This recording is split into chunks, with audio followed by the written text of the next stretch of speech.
Imagina un mundo sin Google Maps ni GPS. Así era la vida para los viajeros medievales, que no tenían acceso a la tecnología actual. Viajar en esa época era un desafío y dependía de la intuición, el conocimiento local y en muchos casos la suerte. Las distancias parecían infinitas y las rutas no eran claras. Cruzar de un pueblo a otro o atravesar continentes requería más que planificación, era un acto de coraje. Entonces, ¿cómo navegaba la gente medieval sin GPS? Veamos. En la actualidad, incluso el viaje más largo por carretera se puede realizar sin mucha complicación gracias a los avances tecnológicos. Hoy en día, un simple viaje para visitar a un amigo o un largo trayecto por carretera se realiza con facilidad, con mapas precisos y señales claras. Pero en la Edad Media, incluso el viaje más sencillo podría convertirse en una auténtica odisea. Un joven medieval que partiera de su hogar para hacer una visita a un pariente, sin saberlo, podía encontrarse perdido en bosques densos o montañas desoladas, dependiendo solo de las estrellas y las indicaciones de extraños. A menudo, los viajeros no solo enfrentaban el reto de llegar a un destino, sino que cada jornada estaba llena de incertidumbre, sorpresa, aventura y, por supuesto, peligros imprevistos. Cada viaje podía convertirse en una experiencia de supervivencia, donde lo inesperado era la norma. Los mapas medievales, si bien cumplían una función, eran más arte que ciencia. Lejos de las precisas representaciones geográficas que conocemos hoy, los mapas de la Edad Media rara vez incluían información detallada sobre las ubicaciones exactas. En lugar de ser representaciones científicas del mundo, estos mapas eran una mezcla de relatos orales, leyendas, mitología y la limitada experiencia de aquellos que los elaboraban. Muchos cartógrafos medievales nunca habían viajado a los lugares que representaban en sus mapas, y sus obras reflejaban una visión parcial o distorsionada del mundo. Con frecuencia, las regiones más alejadas y desconocidas estaban llenas de criaturas mitológicas y tierras misteriosas. Había mapas que mostraban islas habitadas por monstruos o continentes que albergaban tribus que se alimentaban solo del aroma de las frutas.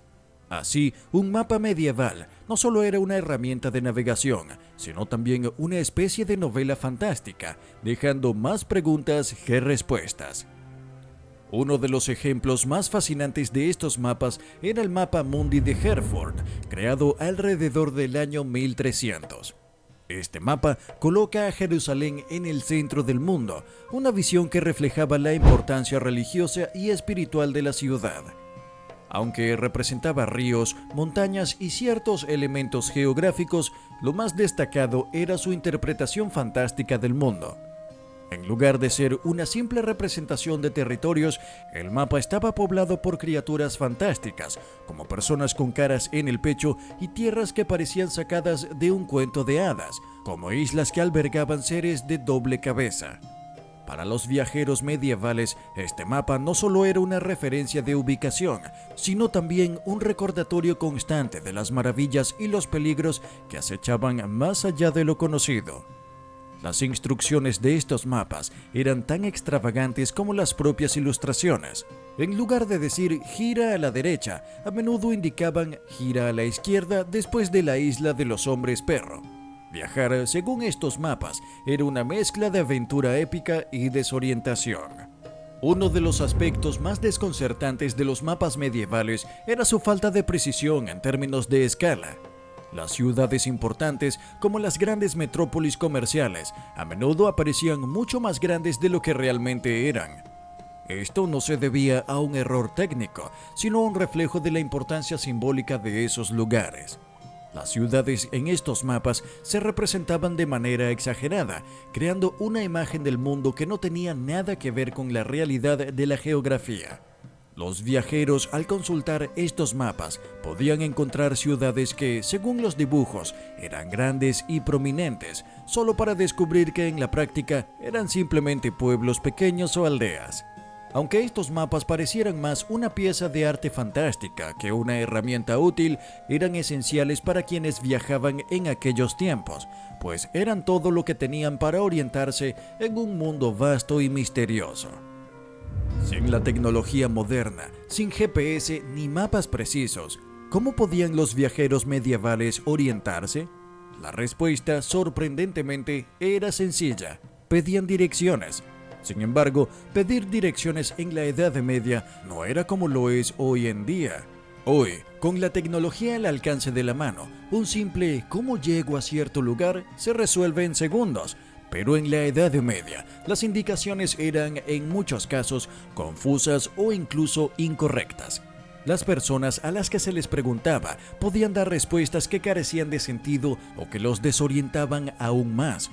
Entonces, los más jóvenes o incluso los niños se divertían engañando a los viajeros con respuestas incorrectas. Los comerciantes, por otro lado, eran considerados una fuente confiable de información, ya que recorrían rutas conocidas regularmente.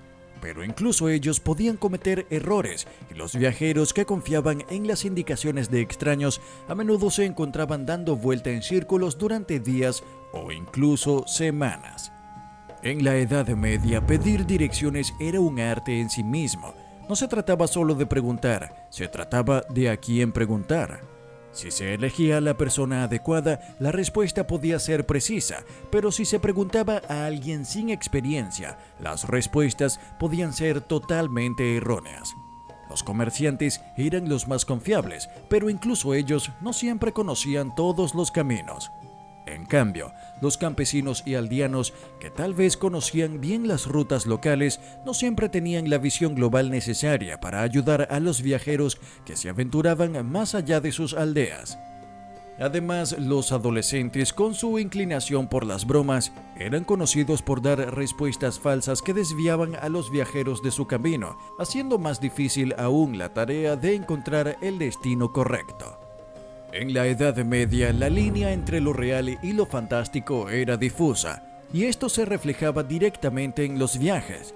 Los relatos míticos y las leyendas, a menudo basados en elementos de la tradición oral, eran esenciales para la navegación medieval. Estos relatos no solo formaban parte de la cultura popular, sino que también ofrecían un mapa alternativo, uno lleno de magia, misterio y aventuras. Los viajeros medievales, sin las herramientas tecnológicas modernas, recurrían a las historias como guías de viaje tanto como a los mapas. Los cartógrafos medievales, al crear sus mapas, a menudo incorporaban estos relatos fantásticos como parte de su trabajo. En lugar de proporcionar representaciones precisas y exactas, estos mapas eran una mezcla de geografía y mitología. Las islas en sus mapas no solo estaban marcadas por coordenadas y nombres, sino también por criaturas extraordinarias que les habitaban. Existían leyendas sobre monstruos marinos gigantes, sirenas, dragones y otras criaturas míticas que los viajeros debían evitar o enfrentar si se aventuraban demasiado lejos. Las montañas que se dibujaban no solo eran accidentes geográficos, sino también moradas de gigantes, y las rutas eran a menudo accesibles solo para aquellos valientes que se enfrentaran a seres fantásticos. El mundo medieval estaba lleno de misterios, y los viajeros se movían entre estos relatos con la esperanza de descubrir la verdad detrás de ellos. En este contexto, los viajeros medievales no solo se guiaban por lo tangible, sino que también se dejaban llevar por el aire de lo desconocido y lo fantástico. A veces, lo más importante no era encontrar el camino correcto, sino ser parte de una narrativa épica.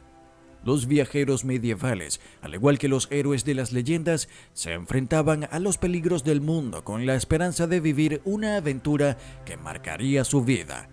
La ruta hacia un destino lejano, entonces, se convertía en una búsqueda épica de incertidumbre, en la que cada cruce de caminos podía traer consigo un giro inesperado en la historia. Cuando los relatos no bastaban, los viajeros medievales recurrían a los guías locales, cuyas habilidades y conocimientos eran imprescindibles para atravesar los paisajes desconocidos. Los guías locales no solo eran personas que conocían las rutas, sino que poseían un profundo entendimiento del terreno, las costumbres locales y los peligros potenciales. Estos guías eran los equivalentes medievales de los GPS de hoy, pero con un añadido fascinante. Su conocimiento era también un legado de tradiciones pasadas y leyendas de la región. Sin embargo, la contratación de un guía no estaba exenta de riesgos. Aunque muchos de estos guías eran expertos en su campo, la falta de un sistema formal de educación o acreditación significaba que el viajero debía confiar en la reputación y las recomendaciones previas. En algunos casos, los guías eran perfectamente confiables, capaces de navegar a través de montañas escarpadas o bosques densos con facilidad. Pero en otros casos, los guías podían ser deshonestos o incluso inexpertos. Algunos guías, en lugar de llevar a los viajeros por las rutas más seguras, los desviaban hacia caminos más peligrosos, ya sea por ignorancia o por motivos personales. En los peores casos, algunos guías desaparecían con el dinero del viajero, dejándolos perdidos en medio de la nada. A pesar de estos riesgos, cuando un buen guía era encontrado, su conocimiento del terreno y las rutas secretas podía ser invaluable. Con ellos, los viajeros podían evitar peligros, como bandidos o animales salvajes, y conocer atajos que los hacían llegar a sus destinos más rápido. La contratación de un guía era, en muchos aspectos, un acto de fe. El viajero debía confiar en que el guía llevaría a cabo su labor de manera adecuada, pero no siempre se podía garantizar que esto fuera así. Un mal guía podía no solo llevar a un viajero por el camino equivocado, sino también ponerlo en situaciones de peligro. Algunas rutas, especialmente las menos transitadas, eran extremadamente peligrosas, y no solo por los elementos naturales, sino también por las bandas de bandidos que acechaban en los caminos. En estos casos, un guía confiable podría ser la diferencia entre un viaje seguro y una tragedia. Pero encontrar un buen guía era todo un desafío, y la imprevisibilidad de los guías locales convertía el viaje en una aventura llena de incertidumbre. No era raro que los viajeros tuvieran que enfrentarse a decisiones difíciles o arriesgadas, preguntándose si estaban tomando el camino correcto o si un simple error de juicio podría costarles caro. Además de los relatos míticos y los guías locales, los viajeros medievales también confiaban en las estrellas como una herramienta fundamental de navegación. Sin la tecnología moderna de los GPS y sin cartas de navegación precisas, las estrellas se convirtieron en los puntos de referencia más confiables para los viajeros, especialmente aquellos que se aventuraban en viajes marítimos o largos trayectos por tierra. La observación del cielo no solo era una tradición científica, sino también una habilidad práctica esencial para los viajeros medievales. La estrella polar, por ejemplo, era un faro en la oscuridad para los navegantes del Mar del Norte, guiándolos en sus travesías nocturnas. Sin importar el lugar al que se dirigieran, la posición de la estrella les ofrecía una guía constante. Pero no solo la estrella polar era importante. Los viajeros también aprendieron a leer otras constelaciones, como la Osa Mayor, que les proporcionaban pistas adicionales sobre su posición en el mundo. En el mar, donde los puntos de referencia eran escasos y los mapas eran poco confiables, las estrellas ofrecían una forma de mantener el rumbo. De igual manera, los viajeros por tierra usaban el cielo como una guía en sus viajes nocturnos. Al aprender a leer las constelaciones y los movimientos astronómicos, los viajeros medievales podían determinar no solo la dirección en la que se encontraban, sino también la hora del día o la estación del año, lo que les ayudaba a planificar mejor sus rutas y evitar peligros. Para muchos, el cielo era tanto un mapa como un amigo, un compañero silencioso que los acompañaba en sus travesías, incluso cuando todo lo demás fallaba. A lo largo de la historia medieval, los viajes fueron mucho más que simples desplazamientos de un lugar a otro. Fueron oportunidades para aprender, experimentar y enfrentarse a lo desconocido. Los viajeros medievales, a diferencia de los viajeros modernos, no tenían las certezas que hoy nos ofrece la tecnología. En su lugar, enfrentaban un mundo lleno de incertidumbre, donde cada viaje era una aventura épica que podía ser tanto un reto como una oportunidad para descubrir algo nuevo. Con cada paso, se desafiaban a sí mismos, navegando no solo por paisajes desconocidos, sino por las mismas fronteras de lo imaginario, cruzando el umbral entre la realidad y la fantasía. Y a pesar de los riesgos, los peligros y la imprevisibilidad de los viajes medievales, cada travesía ofrecía una lección valiosa: el valor de la aventura y el aprendizaje que surge cuando uno se enfrenta a lo desconocido.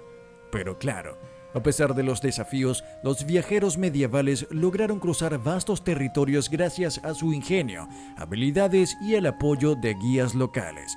Hoy en día recordamos esos tiempos para valorar aún más las herramientas que tenemos a nuestra disposición. Y como siempre, si te ha gustado este viaje al pasado, no olvides suscribirte y activar las notificaciones para más contenido fascinante. Hasta la próxima.